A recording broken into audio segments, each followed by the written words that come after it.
هادي له أشهد أن لا إله إلا الله وحده لا شريك له وأشهد أن محمدا عبده ورسوله اللهم صل وسلم على النبي الكريم محمد وعلى آله وأصحابه ومن دعا بدعوته واستنى بسنته إلى يوم الدين أما بعد. Bagi Tuan Imam, Tuan Bilal, pengurusi Lijatan Kuasa Masjid, Muslimin Muslimat, mudah-mudahan kita semua dirahmati oleh Allah Subhanahu Wa Taala. Sebenarnya tajuk ni saya dah bincang di masjid lain dah 2 kali lah. So sambung kepada tajuk ni. So oleh kerana kita sambung, kita refresh sikit, ulang sikit. Dan kita ulang sikit, mudah-mudahan tuan-tuan akan dapat dia punya flow dia. Baik. Kita berbincang tentang ujian. Dunia ni Allah jadikan sebagai medan ujian kepada manusia, khususnya orang beriman. Bila sebut orang beriman, sudah tentu dia akan diuji. Sudah tentu dia akan diuji. Ujian, sebagaimana ramai orang faham bahawa ujian ini hanyalah berbentuk susah, sakit, miskin. Orang tak nampak bahawa ujian itu dalam bentuk senang, sihat, kaya. Jarang orang nampak. Sebab tu orang yang ada duit, orang yang kaya akan rasa orang miskin itu diuji oleh Allah. Sedangkan dia yang ada duit, dia yang kaya juga diuji. Bahkan ujian dia lebih lagi. Sebab orang miskin, dia untuk diri dia aja. Dia tak ada kena-mena dengan orang lain di atas dasar kemiskinan dia. Tapi kalau orang tu kaya, dia ada melibatkan orang lain. Dia dituntut untuk membayar zakat, dia dituntut untuk bersedekah. So dia ada melibatkan orang lain. Maknanya orang kaya sebenarnya lebih diuji berbanding orang miskin. Tapi orang kaya, dia tak rasa dia diuji, dia rasa orang miskin sedang diuji. Orang yang sihat akan rasa orang yang sakit diuji. Sedangkan orang yang sihat lebih diuji lagi. Orang sakit, dia ada keringanan, dia ada rukhsah. Hatta kalau dia puasa pun, dia boleh berbuka puasa dan dia gantikan. Tapi orang sihat, dia tak ada rukhsah, dia mesti buat. Orang yang sakit tak main masjid tak apa, dia ada keringanan. Tapi orang yang sihat kena main masjid. Jadi sebab itu kita selalu sebut, orang yang sihat akan rasa orang sakit sedang diuji. Sedangkan orang yang sihat jauh lebih diuji lagi dengan kesihatan dia. Jadi kita nak kena sedar yang tu dulu. Sebab ramai orang dia akan nampak yang miskin, yang susah, yang sakit sedang diuji. Kalau kita tak sedar yang tu, akhirnya kita tak rasa diri kita diuji. Kalau kita ada duit, kita sihat, kita senang, kita tak rasa kita diuji. Sedangkan Allah kata allazi khalaqal mauta wal hayata liyabluwakum ayyukum ahsanu amala. Allah jadikan mati, Allah jadikan hidup untuk Allah uji kamu siapa yang terbaik amalan dia. Maksudnya mati dan hidup ni, kira Allah jadikan mati dan hidup adalah untuk uji manusia, siapa yang terbaik amalan dia. Selagi mana kita hidup, mesti diuji. Mesti diuji. Cuma sedang dengan dak je. Kita duduk dalam masjid ni diuji. Kan? Diuji. Kita nak ikhlas ke duduk dalam ni, kita nak dengar macam mana ke, kita nak dalam hati macam-macam ke, diuji. Kita keluar lagi, diuji lagi. Duduk dalam rumah, diuji lagi dengan anak dan isteri. Ujian tu sepanjang masa. Sepanjang masa. Baik. Jadi kita bincang tajuk ni supaya kita nak manusia itu rasa sepanjang masa sebenarnya dia diuji. Saya duk tengok dalam Facebook kan, kalau ada suami yang dia kahwin lagi, jadi orang perempuan kata kesian bini dia tu, dia diuji kan, dapat madu. Depa duk ingat hak orang tu je diuji, dia tak sedar dia juga diuji walaupun kahwin seorang. Dia tak sedar. Dia duk rasa hak nu dapat madu, kesian kena uji. Tak, dia pun diuji. Kita sekarang, kita belajar topik ni, kita mau supaya jangan kita rasa orang lain je diuji, sedangkan kita juga sedang diuji. Dan ujian antara manusia itu berbeza-beza. Dia ujian dalam Al-Quran ni, ada yang disebut sebagai bala, ada yang disebut sebagai musibah. Bala ni, kita kalau orang Melayu bila sebut bala tu kira macam hak tak seronok, ribut, gempa bumi, bala. Sedangkan bala, ujian dalam Al-Quran, bala itu disebut boleh jadi ujian itu yang jiwa suka dan ada juga jiwa yang tidak suka. Contoh, kaya, bala, ujian. Jiwa suka kaya. Kita kahwin, dapat isteri, ujian tak? Ujian. Tapi ujian tu jiwa kita suka. Dah kahwin, dapat anak, ujian tak? Ujian. Dia sama ada bala ataupun fitnah ni, itu disebut sebagai ujian yang mungkin kita suka dan mungkin kita tak suka, jiwa kita. Dia boleh dua makna tu. Tapi kalau musibah, ada 10 perkataan musibah dalam Al-Quran, semuanya menunjukkan musibah ni kira jiwa tak suka. Beza antara bala, antara ujian dan antara musibah. Beza. Kita dapat anak, saya sebut tadi, kita dapat anak, kita diuji. Anak kita baik, diuji tak? Jangan kata diuji sebab anak jahat je, tak. Anak nakal lah, tak. Diuji ke? Anak pandai, diuji tak? Diuji. Kita rasa kalau dapat anak tak cerdik, hak tu diuji, tak. Anak cerdik diuji. Berapa ramai yang akhirnya dia jadi sombong sebab anak dia cerdik. Hidup dalam keadaan lama tu sombong, anak dia skor daripada kecil lagi, daripada UPSR, kemudian naik PT3 skor, naik SPM, cemerlang, pergi universiti cemerlang, kerja hebat. Dia bangga, dia diuji dengan anak yang bijak macam tu. Tapi manusia rasa yang dia diuji tu anak tak apa nak cerdik, tak. Dia diuji ke? Sebab tu kita kata balak itu, ujian itu boleh jadi jiwa kita suka ataupun jiwa kita tidak suka. Berbeza dengan musibah. Musibah ni kira perkataan tu semua jiwa tak suka. Jadi kalau kita dapat anak yang tu ujian ke musibah? Ujian lah, kan? Balak lah, kan? Kalau kita dapat isteri, balak ke musibah? Balak lah, ujian, kan? Ujian. Tapi orang-orang kita bila sebut ujian tu dia macam balak tu kira macam tak bagus ya. Tak semestinya begitu. Tak semestinya begitu. Bahkan diuji lagi. Kalau kita rasa kita diuji, para rasul jauh lebih dahsyat diuji.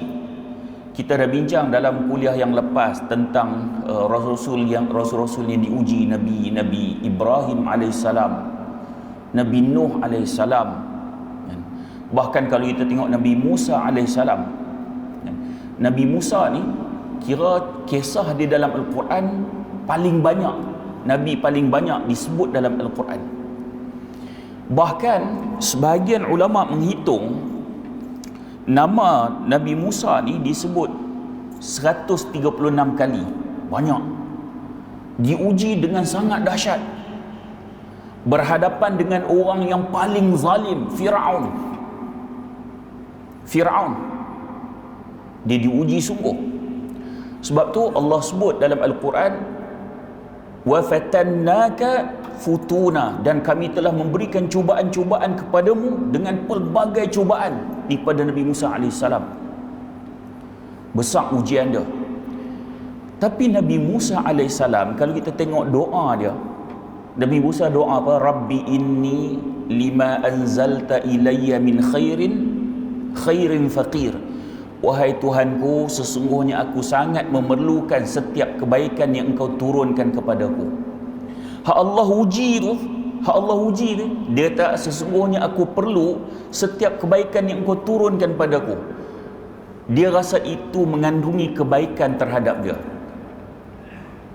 Jadi manusia bila diuji, dia perlu tahu dalam ujian tu ada kebaikan, baru jiwa dia boleh redha. Kalau dia tak rasa Allah nak bagi kebaikan dalam ujian tersebut, dia tak boleh nak redha. Dan sebab tu kita kadang-kadang kita rasa pelik, ada orang diuji dengan pelbagai, tengok dia tenang je. Sebab dia faham konsep ni.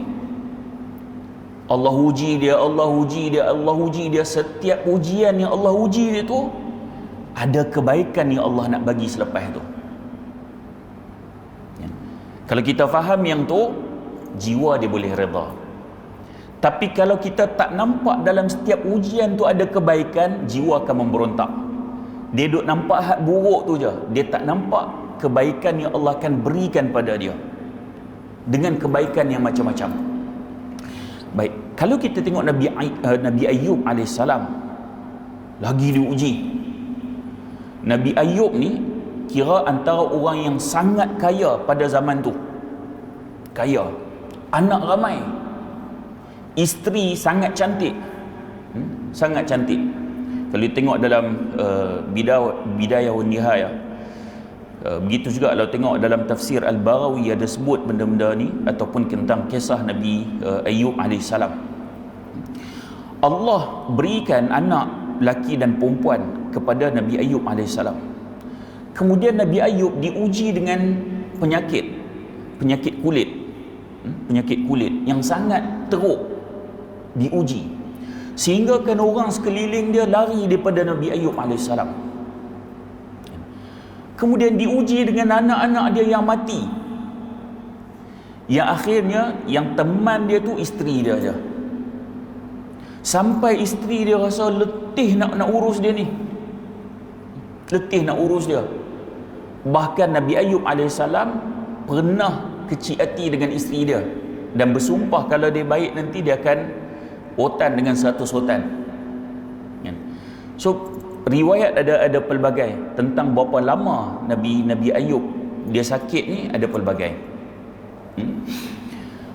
Nabi Ayub AS, ketika syaitan menggoda Nabi Ayub, ketika baginda tertimpa musibah ni, Nabi Ayub dia kata, alhamdulillahillazi huwa a'taha wa huwa akhadhaha. Segala puji bagi Allah, dialah yang memberi dan dialah yang berhak untuk mengambil. Bila syaitan duk ganggu dia supaya jiwa dia tak redha dengan apa yang telah diberikan kepada dia, dia sebut apa? Alhamdulillahillazi huwa a'taha wa huwa akhadhaha.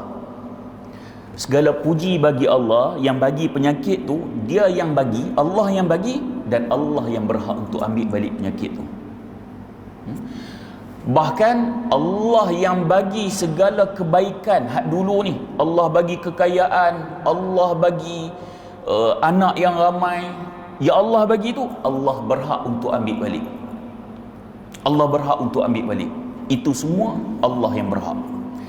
Kemudian dalam ayat yang lain, wa ayyuba idh nada rabbahu anni massani ad-durru wa anta arhamur rahimin. Dan ingatlah kisah Ayub ketika ia menyeru Tuhannya, wahai Tuhanku, sesungguhnya aku telah ditimpa penyakit dan engkau adalah Tuhan yang maha penyayang di antara semua yang penyayang. Bila Allah bagi Nabi Ayub AS penyakit yang sangat dahsyat, Nabi Ayub tak minta pun untuk Allah sembuhkan penyakit dia. Sebab dia rasa malu nak minta ke Allah. Nikmat yang Allah bagi pada dia dah lama dah. Ni Allah uji sikit je. Tak sampai hati nak minta pada Allah. Sehingga kan dia doa. Dia doa ni, tuan-tuan tengok doa dia kata apa? Dia kata ketika dia panggil Tuhan dia, sesungguhnya aku telah ditimpa penyakit dan Engkau adalah Tuhan yang Maha Penyayang. Maksudnya Tuhan yang Maha Penyayang, Tuhan yang boleh bagi penyakit tu, Tuhanlah yang boleh ambil penyakit tu di atas dasar penyayangnya Allah. Dia tak sebut tentang sembuhkan penyakit dia. Dahsyat Nabi Ayub AS. Nabi Ayub sabar dalam keadaan yang lama. So ada riwayat sebut Nabi Ayub ni 15 tahun, ada yang kata 18 tahun diuji dengan sakit kulit yang dahsyat ni. Kalau kita tengok kisah ni pelbagai cuma saya tak nak lebih detail lagi, takut nanti kita akan masuk ke riwayat yang Israiliyat. Jadi kita tengok mana yang Quran sebut, mana yang Quran sebut. Baik, Nabi Ayub AS kan kita cerita tadi ni, dia ada kecil hati dengan isteri dia. Allah sebut dalam Al-Quran, wa khudh biyadika dhighan fadrib bihi wa la takhnath. Dan ambillah dengan tanganmu seikat rumput, maka pukullah dengan itu dan janganlah kamu melanggar sumpah. Nabi Ayub pernah kecil hati pada isteri dia. Dia kata kalau habis sakit nanti dia nak rotan dengan 100 rotan. Bila dia sembuh pada sakit, dengan sabar yang lama ni, bila dia sembuh pada sakit, akhirnya dia rasa tak patut lah sebab isteri dia hak duk jaga ni. Akhirnya Allah turunkan ayat, hak dia kata 100 rotan tu kumpul rumput 100, kemudian rotan sekali. Cukup dah syarat sebagai nak jalankan sumpah dia tu. Sebab Nabi Ayub tak sebut 100 rotan tu guna rotan apa. Lalu Allah bagi jalan keluar pada Nabi Ayub AS untuk menjalankan sumpah dia. Baik, Nabi Ayub dengan ujian yang sangat besar ni, kemudian bila Allah sembuhkan dia, Allah beri dia isteri, Allah bagi dia anak-anak. Ada riwayat menyebutkan 26 anak yang Allah gantikan. Hak dulu mati habis, Allah gantikan 26 anak yang semuanya lelaki, yang saleh. Hasil kerana apa? Kerana sabar dia tu. Bila Allah uji, dia sabar, Allah ganti balik dengan gantian yang jauh lebih hebat. Ini Nabi Ayub AS. Kalau kita tengok Nabi Muhammad SAW, hak tu kira lagi apa benda yang Nabi Muhammad tak diuji. Nak dibunuh, dipulau, diboykot, sampai tak ada makanan nak makan, pelbagai, diperangi, diletakkan najis di atas kepala Nabi Muhammad SAW, diuji dengan ujian yang sangat dahsyat. Namun Nabi SAW orang yang sangat sabar. Baik, ujian manusia ni dia ada tingkatan dia. Yang paling tinggi para Nabi Kalau kita rasa ujian kita besar, tak mungkin ujian kita sebesar ujian para Rasul. Tak mungkin. Kerana para Rasul ujian yang jauh lebih dahsyat. Dan orang yang lebih kuat iman dia, lebih besar ujian dia. Mungkin ada orang kata, kalau macam tu saya tak payah beriman sangat lah kot, kira beriman sikit-sikit dah pasal lagi besar iman, lagi tinggi iman, lagi dahsyat ujian. Tak boleh macam tu. Rugi. Sedangkan ujian yang Allah beri ni kepada orang beriman untuk nak menambahkan kedudukan dia di sisi Allah, nak naikkan kedudukan dia di sisi Allah. Kalau kita tengok hadis pada Sa'ad bin Abi Waqqas, dia tanya pada Rasulullah, dia kata siapa manusia yang paling berat ujiannya? Maka Nabi kata apa? Nabi kata al-anbiya thumma al-amthal fal-amthal fayubtala ar-rajulu ala hasabi dinihi fa in kana dinuhu sulban ishtadda bala'uhu wa in kana fi kana fi dinihi riqqatun ubtuliya ala hasabi dini fama yabrahu al-bala'u bil 'abdi hatta yatrukahu yamshi 'ala al-ardi ma 'alayhi khati'atun. Orang yang paling berat ujian adalah para nabi. Kemudian yang semisal, setara dengan nabi, semisal dengan nabi, dia sudut iman. Diuji seseorang itu sesuai dengan kadar iman dia. Lebih tinggi iman dia, lebih besar ujian yang Allah akan bagi. Kita mungkin bila kita dengar hadis ni, kita kata Nabi Sulaiman tak diuji pun, kan dia kaya, dia ada kuasa yang besar, dia ada macam-macam. So kita kembali tadi, ujian tidak hanya berbentuk miskin, tak ada apa-apa, sakit, itu saja. Bahkan ujian dia berbentuk dalam jiwa kita suka. Maksudnya itu ujian Nabi Sulaiman AS. Jadi yang penting sekali, manusia itu akan diuji dengan kadar iman dia. Lebih tinggi iman, lebih kuat ujian.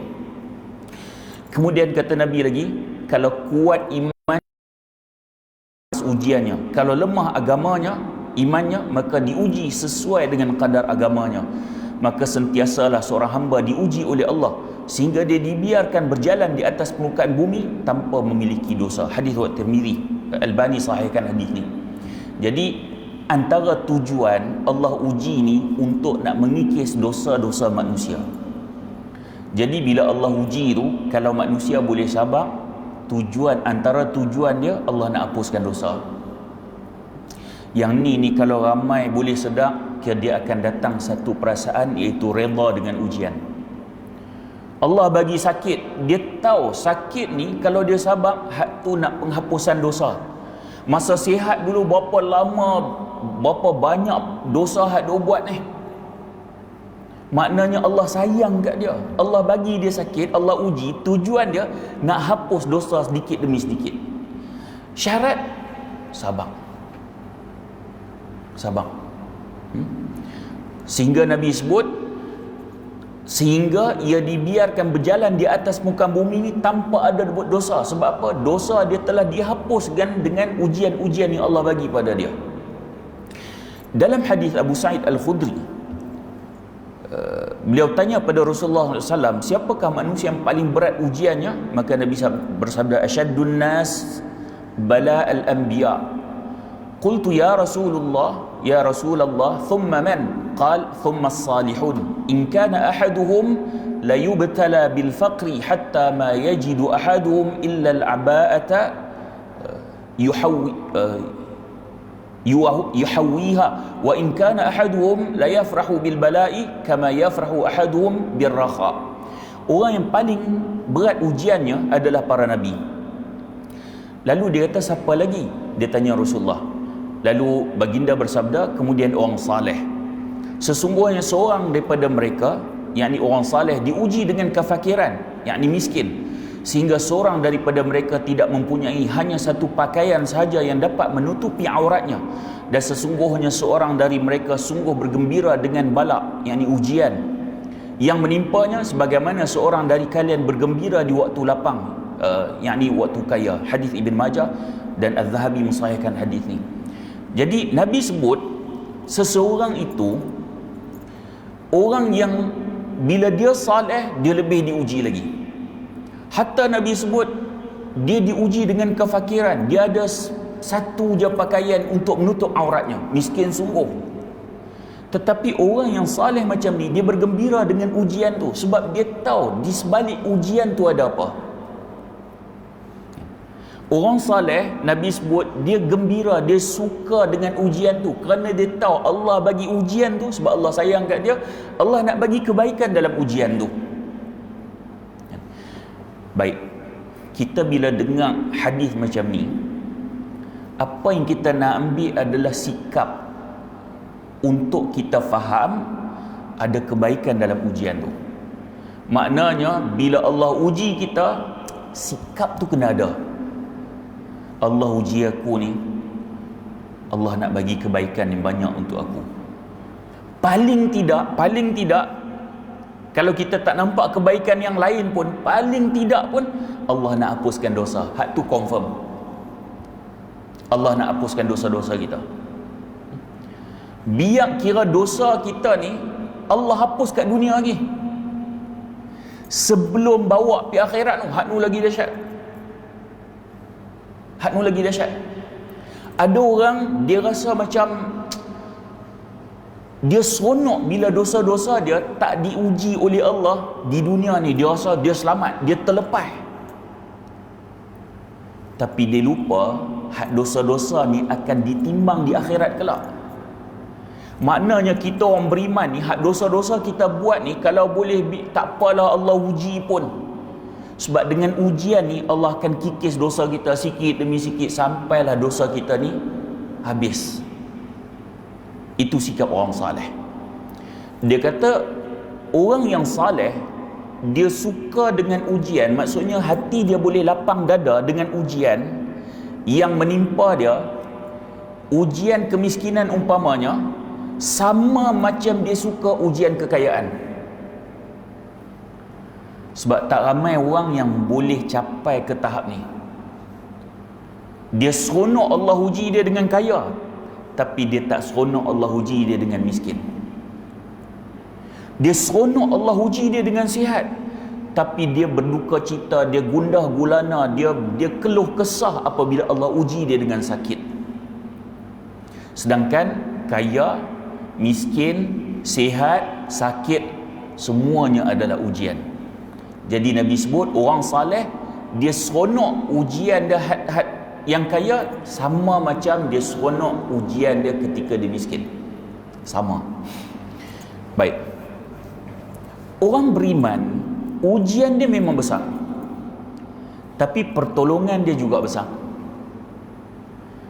Orang yang rendah iman dia, ujian dia sikit, pertolongan dia juga kecil.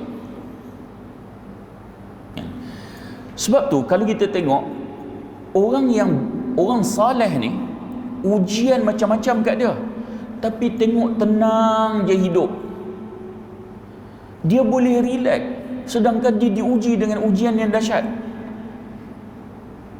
Tuan-tuan, manusia yang tidak ada iman, jiwa dia akan sentiasa sesak. Hatta ujian sikit pun jiwa dia akan sesak. Sebab tu kalau tuan-tuan tengok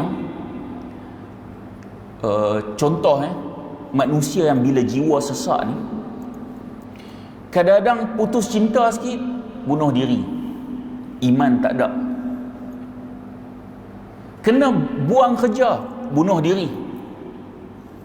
Minum rondau, bunuh diri.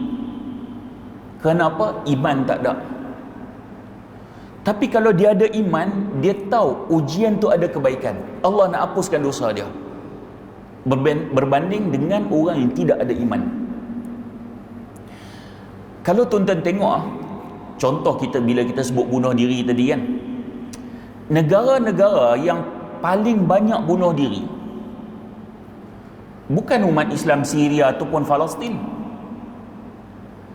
Padahal yang paling layak, kalau kita ikut logik paling layak bunuh diri depa. Umat Islam Palestin berapa lama dah kena teruk dengan pokok Yahudi, tapi boleh sabar. Tuan-tuan, Zionis ni kadang-kadang pokok zaitun tu dia tak cantai masa baru tanam. Dia tunggu dah berbuah, nak ambil buah, masa tu dia bakar. Uji. Rumah dia tak hancurkan masa baru nak buat. Dia tunggu dah siap, dia pi bom, dia pi tolak rumah. Diuji. Berapa puluh tahun dah. Ada antara keluarga yang 2-3 biji rumah dah buat kena runtuh, tanah depa diuji, tapi tak bunuh diri. Iman tu kuat. Umat Islam Syria dahsyat ujian, dahsyat. Tuan-tuan, saya dah berapa kali pergi ke Syria. semenjak krisis rejim Syiah Bashar Assad duk bunuh umat Islam di Syria ni. Depa ni rumah kena bom. Banyak ada saya share video, anak 3 orang sekaligus mati, isteri pun mati, rumah kena bom. Dia walaupun sedih, dia kata rejim Syiah bom, Rusia bom. Tapi mulut tu last sekali dia akan ucap alhamdulillah. Hasbunallah wa ni'mal wakil, ni'mal maula wa ni'man nasir. Mulut tu mesti ada ucap benda tu. Kalimat tu dahsyat. Dahsyat. Bila rumah dibom tu tinggal rumah, bawa barang-barang tu pergi lari ke utara Syria tu, ke Idlib. Saya pernah ambil dengan handphone saya sendiri, tuan-tuan, masa saya pergi tahun lepas tak silap saya, Ramadan. Bawah pokok zaitun ni berpuluh keluarga yang dah 2-3 bulan dah pindah, tak ada khemah, duduk bawah pokok. Ambil dengan handphone saya, ambil video. 2-3 bulan dah duduk bawah pokok zaitun tu dengan family. Tak bunuh diri. Kemudian ada NGO. Saya pengurusi NGO Green Project Malaysia. Kita pernah juga infak, kumpul dana daripada orang ramai, kita bagi khemah. Dah dapat khemah, sehari mai ada pula bom pula, terbakar pula. Allah, ujian dahsyat, tapi tak bunuh diri. Berbanding kalau tengok negara-negara kufar ni, tuan tengok Korea, dia ranking dunia ni kira top 10 paling ramai bunuh diri di dunia. Korea maju, macam-macam ada kat Korea, tapi bunuh diri. Iman tak ada. Azan ya? Belum lama lagi. Sorry tak nampak. Iman tak ada.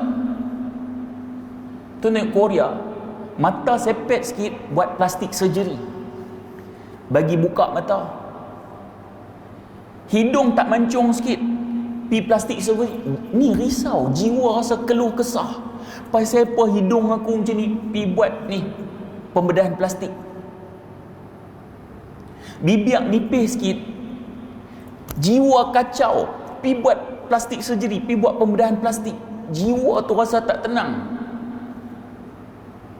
sebab tak ada iman. Berbeza dengan orang yang ada iman. Sebab tu kalau tuan-tuan tengok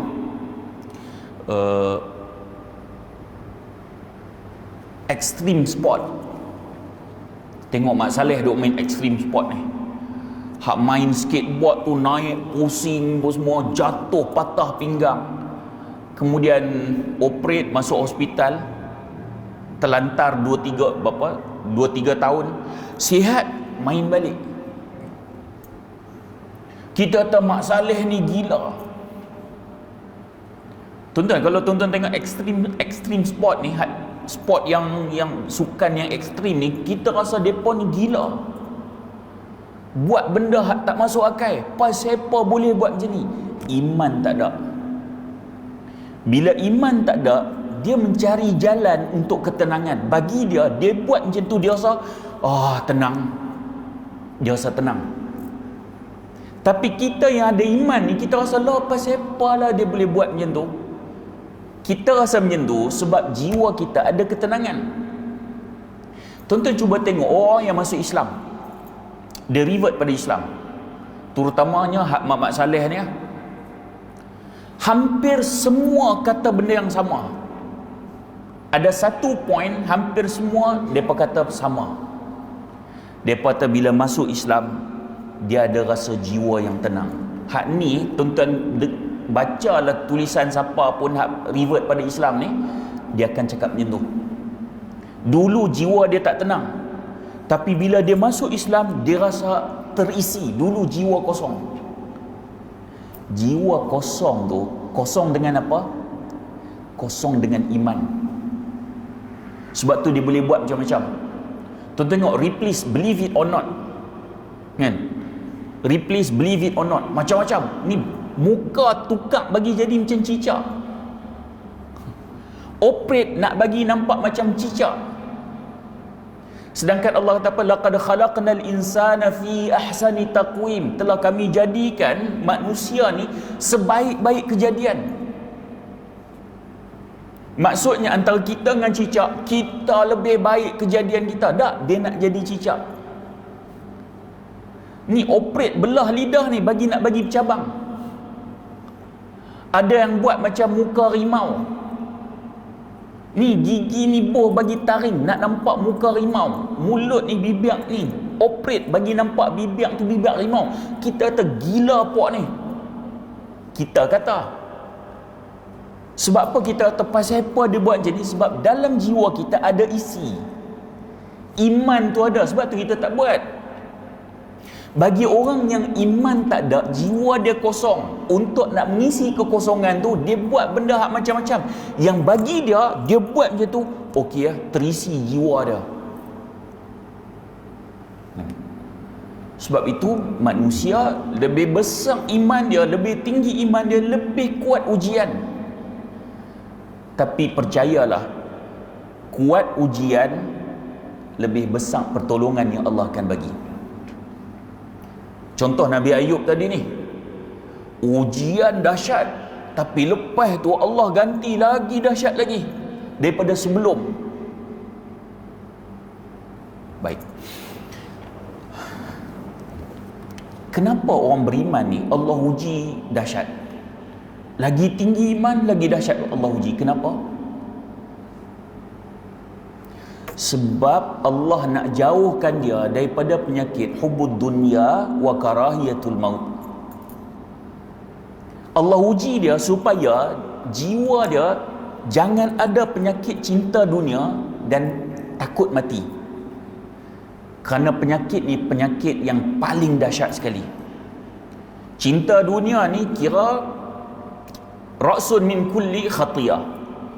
Kira cinta dunia ni dia kepala kepada segala keburukan. Kalau cinta dunia, orang yang cinta dunia, dia tak makan nasihat lah.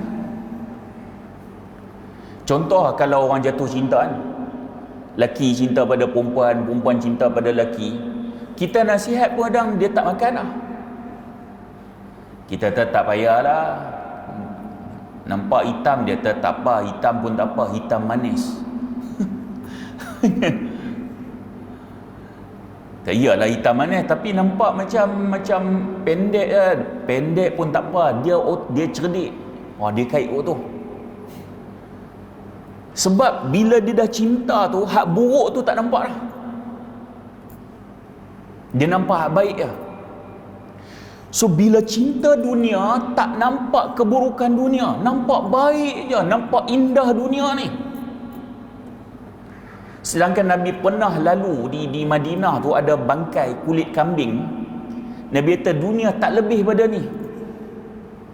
Tapi manusia yang cinta dunia, dia rasa dunia ni segala-galanya, sebab jiwa dia ni dipenuhi dengan dunia. Dunia. Allah uji orang beriman supaya penyakit ni tak masuk dalam jiwa dia. Tak dan nak rasa cinta pada dunia, Allah uji dia. Tak dan. Baru rasa nak seronok sikit dengan dunia, Allah uji dengan ujian lain pula. Tak dan nak rasa cinta dunia. Sebab tu kadang-kadang orang-orang yang saleh ni, kadang Allah tak bagi dunia kat dia. Tak bagi dunia kat dia.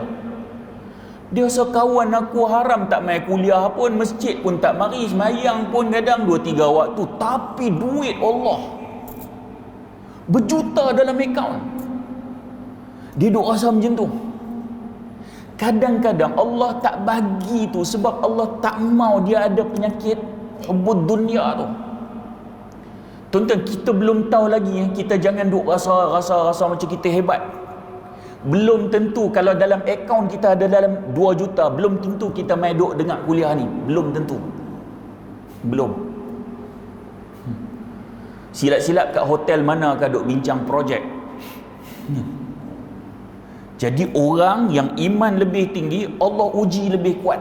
Uji lagi, lepas uji lagi, lepas uji lagi, supaya tak dan nak masuk penyakit cinta dunia tu dalam hati dia. Baik. Ujian untuk orang yang terdahulu jauh lebih dahsyat pada ujian hak kita ni.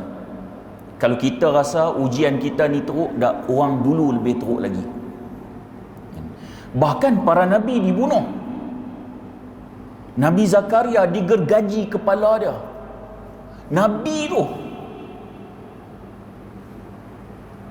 digergaji kepala dia. Dahsyat. Seorang sahabat Nabi, Khabbab bin Al-Am. Khabbab bin Al-Am. Khabbab ni dia kata dia ni kena seksa dahsyat. Puak-puak kafir Quraisy dia panggang Khabbab ni, dia letak Khabbab atas, kemudian dia buat macam ayam masywi tu, ayam golek tu, sehingga menitis lemak dia Khabbab ni. Badan dia ni tak rupa bentuk badan lah, teruk dia kena. Ni panggang atas api ni, dahsyat. Tuan-tuan, dia pergi mengadu pada Rasulullah. Dia mengadu Rasulullah. Dalam hadis ni kata, Khabbab dia kata, kami mengadu pada Rasulullah SAW ketika baginda beralaskan selai kain di sisi Kaabah. Masa tu Nabi duduk di Kaabah. Khabbab datang dan mengadu pada Rasulullah. Kami berkata, tidakkah baginda memohon pertolongan pada kami? Wahai Rasulullah, tak minta tolong kah pada Allah untuk kami ni? Kami kena seksa ni. Macam saya sebut ni, salah satu daripadanya dipanggang di atas api, teruk kena ni. Tak minta tolong ke Allah, ya wahai Rasulullah? Ni Khabbab tanya Rasulullah. Kemudian lalu baginda bersabda, Rasulullah kata apa? Qad kana min qablakum yu'khadhu ar-rajulu fayuhfaru lahu fil ard fayuj'alu fiha fayuja'u bil minshari fayudha'u ala ra'sihi fayuj'alu nisfain wa yumshatu bi amshatil hadid ma duna lahmihi wa 'azmihi fama yasudduhu dhalika an dinihi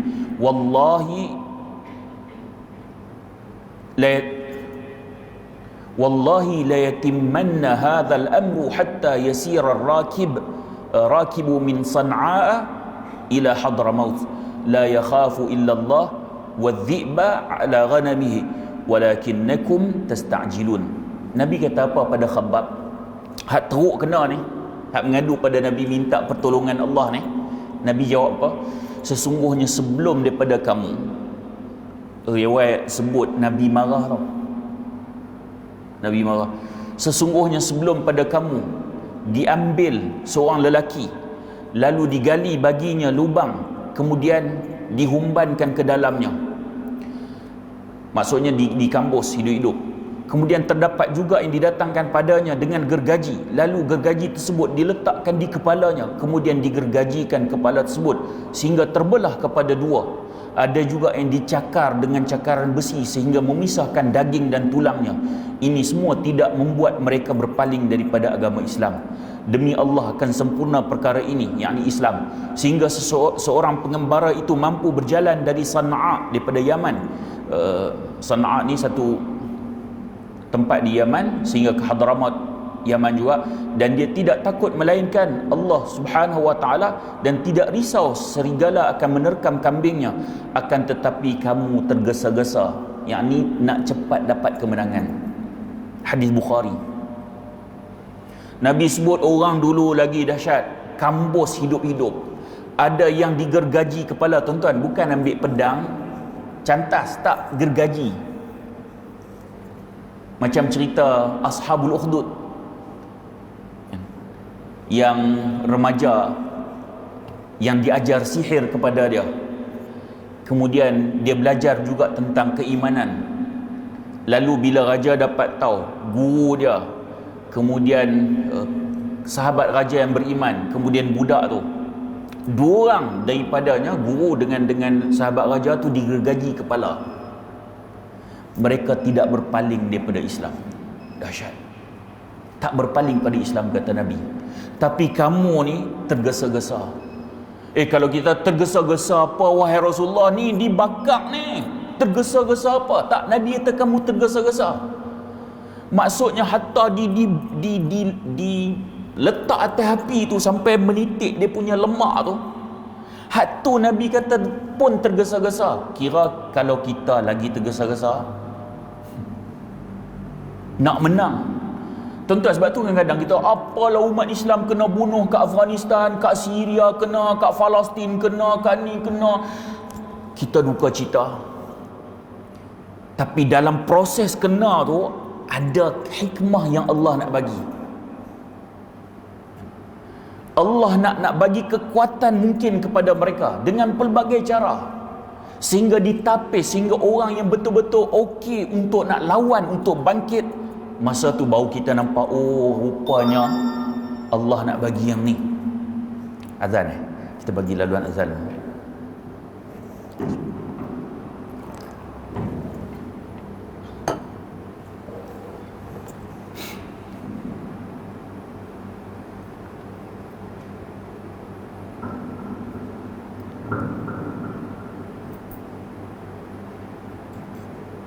Allahu Akbar.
Allah.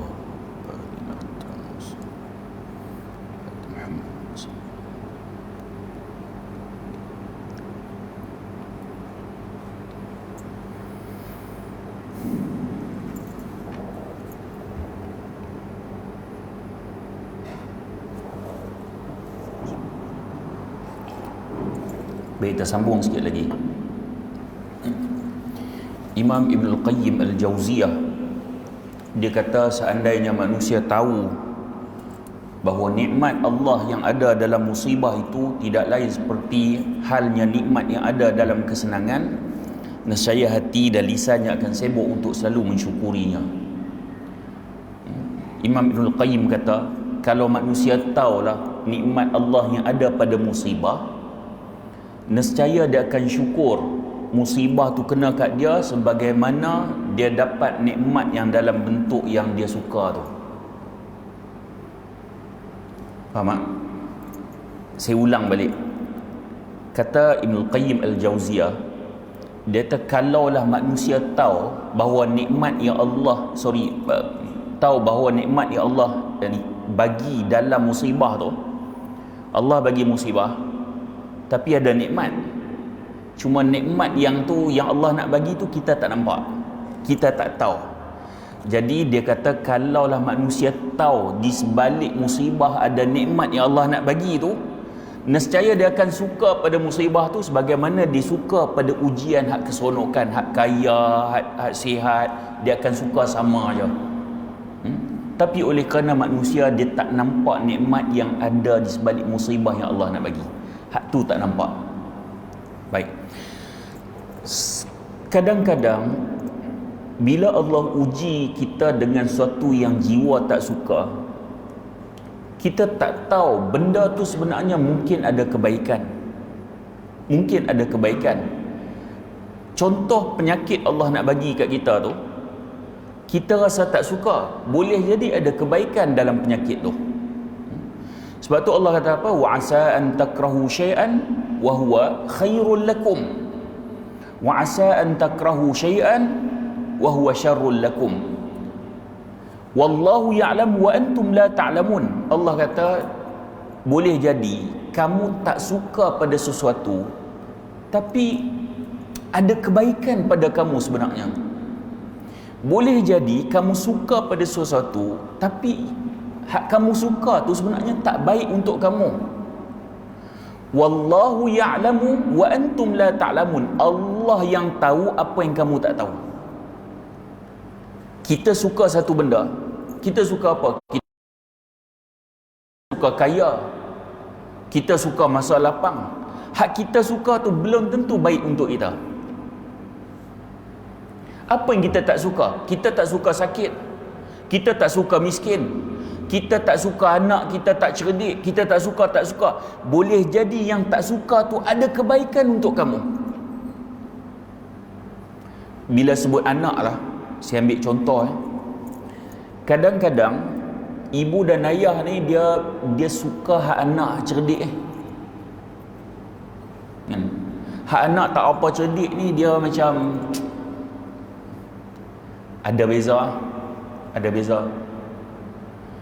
Tuan-tuan, kadang anak cerdik ni pi belajar jauh, kemudian pi kerja besar pi ke Kuala Lumpur apa semua kan.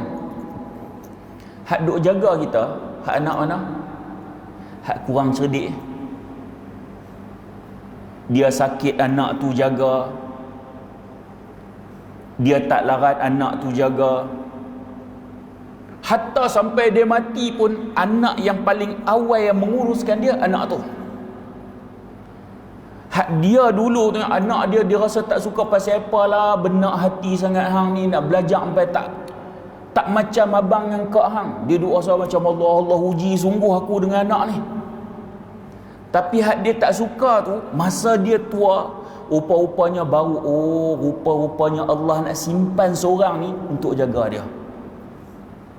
Hak dia dulu dia tak rasa tak suka pasal apa tak sama dengan abang dengan kak hang belajar ni, pasal apa tuition pun hantar dia tak mau menjadi hang ni.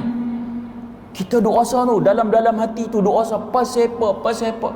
Rupanya ada kebaikan yang Allah nak bagi melalui anak tu. Sebab tu last sekali ayat ni Allah kata apa? Wallahu ya'lamu wa antum la ta'lamun. Allah lah yang maha mengetahui yang kamu tak tahu. Ya. Jadi urusan suka tak suka ni kita serah pada Allah.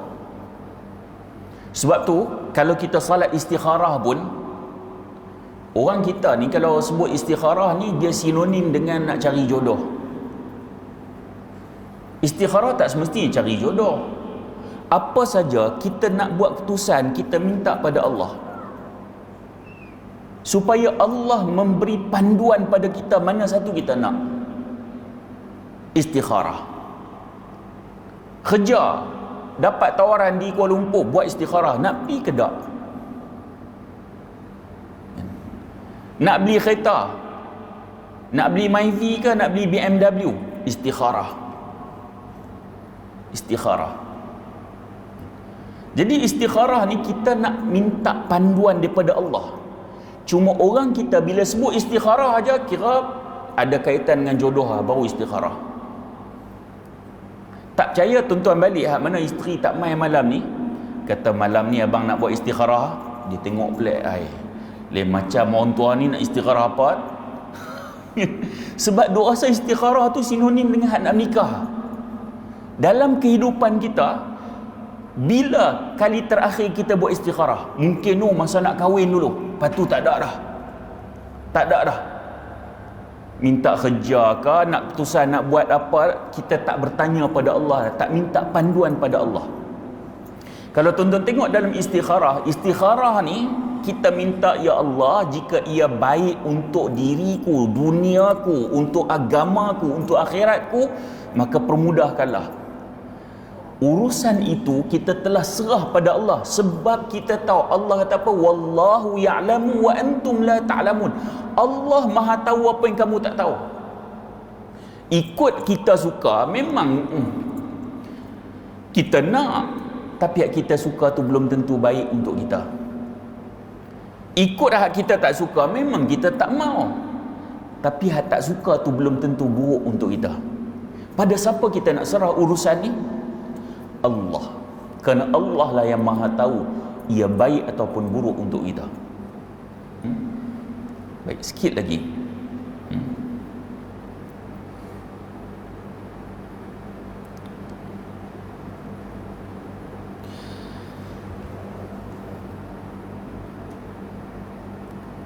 Kenapa Allah turunkan musibah dan rasa sakit?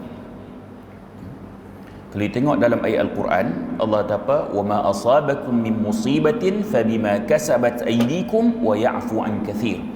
Dan apa saja musibah yang menimpa kamu, maka adalah disebabkan oleh perbuatan tanganmu sendiri, dan Allah memaafkan sebahagian besar daripadanya. Baik, dalam hadis daripada Abu Hurairah daripada Nabi SAW, qal ma yusibul muslima min nasabin wala wasabin wala hammin wala huznin wala adha wala ghammin hatta syaukati yushakuha illa kaffarallaha biha min khataya. Daripada Abu Hurairah, daripada Nabi SAW, kata Nabi, tidaklah letih, payah ataupun susah, sedih, gundah gulana, bahaya menimpa seseorang mukmin sehingga duri yang menusuk sekalipun seorang Muslim, kecuali Allah akan mengampunkan dosa-dosa dia. Nabi kata letih, susah, gundah gulana, rasa macam tak senang hati, rasa perasaan itu digoncang. Hatta kata Nabi tercucuk duri, kira musibah ringan lah, kena cucuk duri sikit, itu pun Allah sebenarnya nak hapuskan dosa-dosa dia melalui musibah tersebut. Jadi kalaulah kita faham tentang konsep apa yang Nabi nak bagi tahu kita melalui hadis ini, selepas pada ini, kalaulah ada apa-apa ujian ataupun musibah, mudah-mudahan kita dapat bersabar. Mudah-mudahan kita dapat bersabar. Kerana kita tahu di sebalik musibah itu ada nikmat, ada kebaikan yang Allah nak bagi. Paling tidak Allah nak ampun dosa kita. Kalau ada rasa macam tu, insya-Allah jiwa kita boleh lapang. Jiwa kita boleh lapang. Bila jiwa lapang, Allah uji yang berat lagi. Maksudnya iman kita dah makin meningkat. Kita lulus ujian ni, dia akan naik satu step lagi. Lulus lagi, naik lagi. Lulus lagi, naik lagi. Apa tujuan dia? Esok syurga, dia ada tingkat-tingkatan dia.